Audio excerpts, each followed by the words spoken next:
Stop scrolling. Paddle's not just growing anymore, it's changing shape.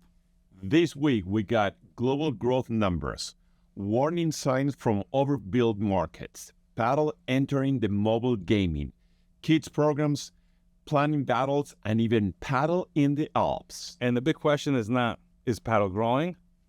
The real question is, who is building it the right way? This is Padel Smash TV. Let's get right into it. Everyone says Padel is exploding, but the real story is this. It may already be bigger than most people understand. The latest global Padel report counts more than 58,000 courts worldwide. There's not a niche anymore. That is infrastructure. Nearly 8,000 new courts were added in just 1 year. That means clubs, investors, brands, federations are moving fast. The player base is now estimated at more than 19 million people globally. This is a number that changes the conversation. Because once participation gets this big, the question is no longer who is going to build it correctly. Will Padel grow? The question becomes, courts are one thing, community is another, retention is another, media's, coaching, commerce, and experience, and what separates a boom from a real industry. So here's the takeaway. Padel is no longer early.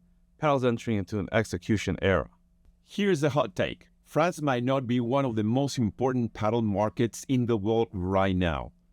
Not because it's not the biggest, because it might be one of the smartest. France is being viewed as a major growth laboratory for global Padel.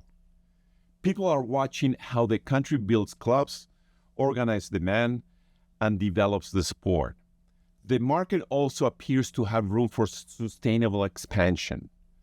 That matters because growth is not just about opening courts. It's about opening the right courts in the right places at the right time with the right operators.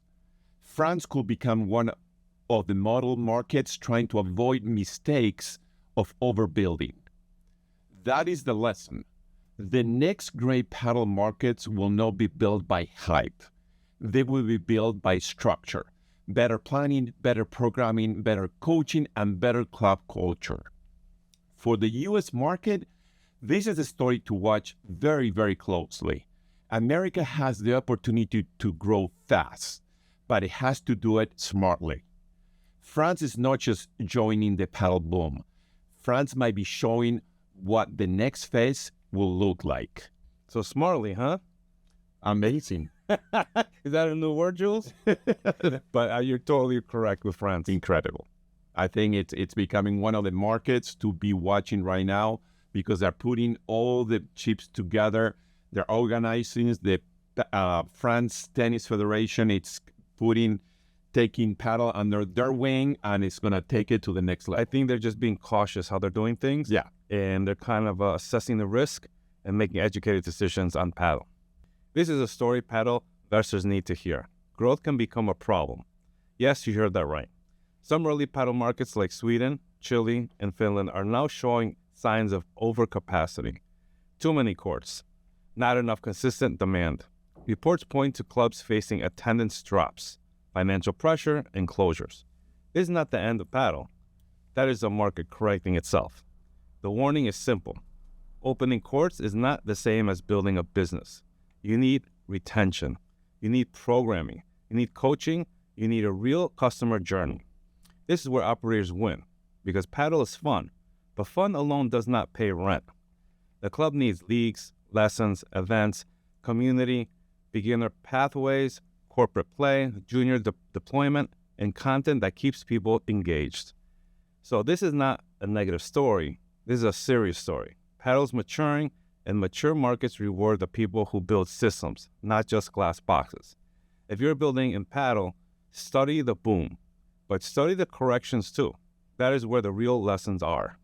The big question is, it's very interesting. I mean, there are going to be some corrections. Well, we've seen it already. Yeah, we've seen it in Sweden back in the day. No, here in the USA. No, here in the USA. Yes, we have. Yes. We've seen it a couple times. We've seen a little bit more. Well, we'll see. So we're hearing of some clubs, closing down and all that. It's happened. In the next couple of years, it's going to be interesting who is going to be the smartest club operator, having the right people in place for them to succeed. Well, it's the infrastructure. Yeah. It's the community. Yeah. It's the leagues. It's the coaches. It's the right area. You need everything there. Yeah. paddle just enter your phone screen. And that's bigger than it sounds. Red Bull has launched a premier paddle mobile game called Padel Court Legends that puts paddle directly inside the gaming world. The game brings paddle action to iOS and Android systems with rallies, players competition, and mobile-first gameplay. That matters because younger audiences discover the sport in a completely different way. This is another sign that paddle is becoming a media product, not just a court sport. Think about it. A kid might not just join a club. They might start by watching highlights, playing a mobile game, following a player, then asking, how can I try this beautiful sport? That is how modern sports grow. Through culture, through content, through digital touchpoints. And Red Bull understands that very clearly. Premier Padel also understands that as well. And brands should pay very close attention because the next generation of paddle fans might be built before they even step on the court. This is how the sport moves from participation to entertainment. Most clubs are chasing adults, but the smartest move right now would be starting with juniors. A new program called Padel Tots is introducing children from 18 months to 5 years old to play paddle. This is not just cute. This is a strategy. The program is helping clubs fill off-peak court times. That matters because daytime court usage can be a major challenge for many facilities. It also creates an early pathway for families, kids, coaches, and clubs. This is how sports become a culture, not by waiting until people are adults, by making the sport part of a family life early. For club owners, this is the opportunity. Do not only think Friday night leagues, think weekday mornings, parent and child sessions, beginners, movement classes, birthday parties, school partnerships, junior pathways. That is where community starts. And when kids love a sport, parents follow. When families follow, clubs become sticky. Padel Tots is a reminder that growth is not just about elite players. It is about access. It is about entry points.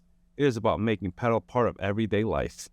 I love this story. It says, that's the next stage of paddle growth, bringing kids into the paddle courts. And here in the United States and worldwide, that's where we're starting seeing that trend. 100%, buddy. Here's the uncomfortable truth. Not every paddle court gets to stay. A golf club in England has been ordered to remove paddle courts after a planning dispute. The issue centers around planning permissions. That means that expansions cannot just be exciting. It has to be approved. The concerns include things like noise pollution, noise lighting, drainage, biodiversity, local impact. These are the exact issues clubs need to plan early. This is a warning for every operator. You cannot, treat paddle like courts like a plug in and play. You need zoning, strategy, community communications, environmental planning, neighbor relations and communications, lighting design and sound management, and a clear permitting path. Because once the court is built, the fight becomes much harder. This is not anti-paddle. This is a pro-professionalism and the way things should be done. The sport is growing, but growth needs trust. If paddle clubs want local support, they have to show they understand the neighborhood, not just the revenue opportunity. And for the U.S. market, this story matters. As more courts get proposed, more towns will ask questions, and sometimes very tough questions. The winners will be prepared.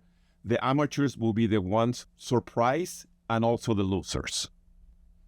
I think this is a great story because we've seen this already happening. People and club operators rushing into opening clubs without having the right permits. Well, they're buying all the courts and everything, and It's like a year later until they get, just permits, let alone the CO. Yeah. Each, state is different as well. Completely. So, we've seen stuff that takes 2 years and others that take 7 months. This is what paddle should be doing more of. Not just luxury clubs, not just private memberships, real community access. Salas Padel has partnered with Rackets Cube to support underprivileged pupils in Bradford. That gives Padel a social impact lane. The program includes free access, equipment, and structured programming that removes the biggest barriers for new players: cost, access, and opportunity. The initiative also connects Padel with education, health, and community development. That is powerful, because when a sport is young, it has a choice. It can become exclusive or it can become inclusive. The best future for Padel has to include both. Premium clubs can exist, but so can community programs, youth access, school partnerships, charity events, public-private collaborations. This is how Padel becomes more than a trend. It becomes part of a community fabric. And for brands, clubs, and federations, this should be a blueprint. If you want long-term growth, invest in people who have not had access yet. That is where the next generation of players comes from. This is very true. What do you believe, inclusive or exclusive when it comes to clubs, Jules? That's a tough question. I think the inclusive and exclusive, right now we're very exclusive, but eventually we'll become inclusive. I think it's the way to go. This might sound like a funny and a random story. A Britain Got Talent finalist for mental health and Padel. But this is exactly why the sport is fascinating. Then Chick, a Britain Got Talent finalist, is involved in building a rural indoor paddle club that brings paddle into a complete different setting. The project connects sports with a rural business vibe. That means paddle is not only an urban luxury concept, it can also be a new opportunity for rural landowners.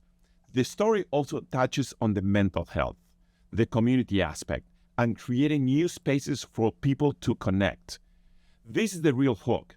People works becomes it's social. It gets people moving. It gets people talking. It gets people coming back to the club.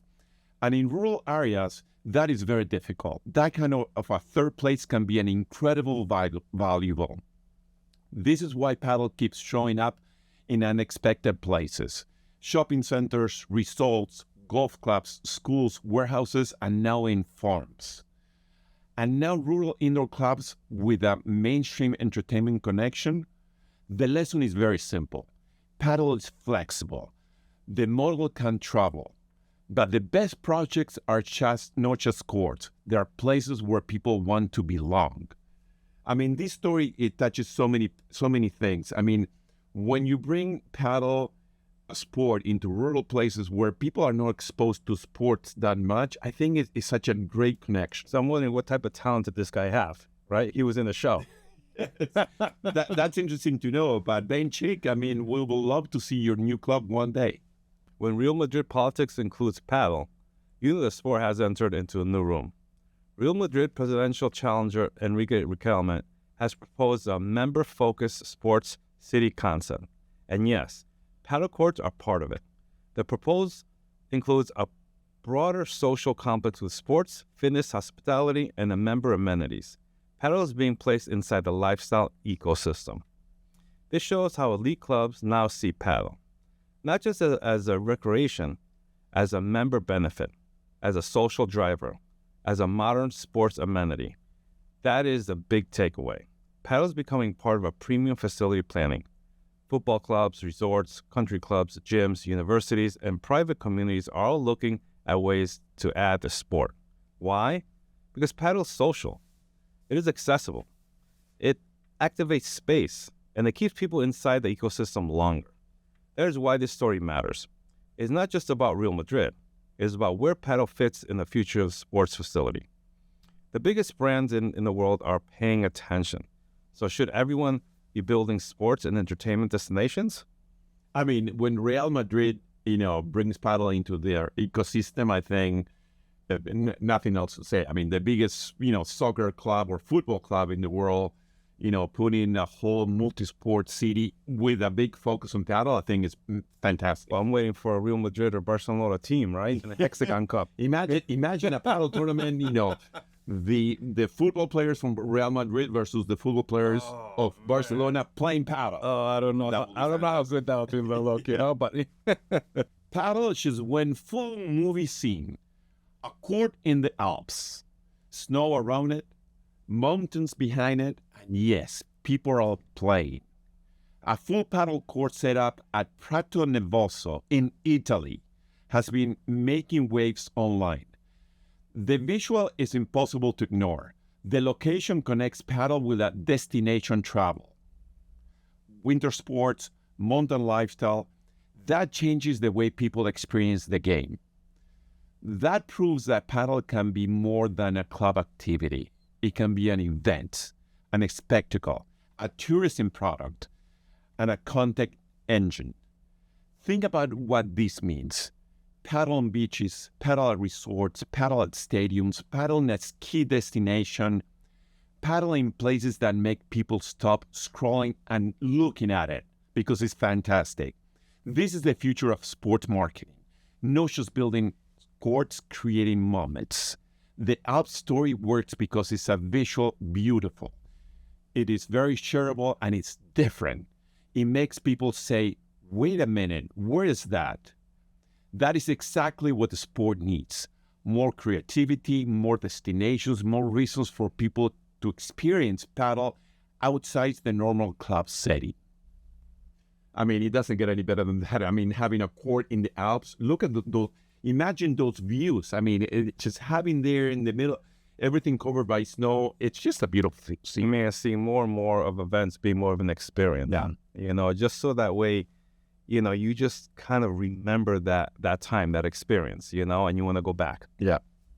This Coffee and Talk is powered by fresh roasted coffee all the way from Sunbury, Pennsylvania. Wow, that's over New England, huh? New England. I've been drinking this coffee for so many years. It's delicious. Okay, so let's talk about the market, right? The paddle market, the paddle club market.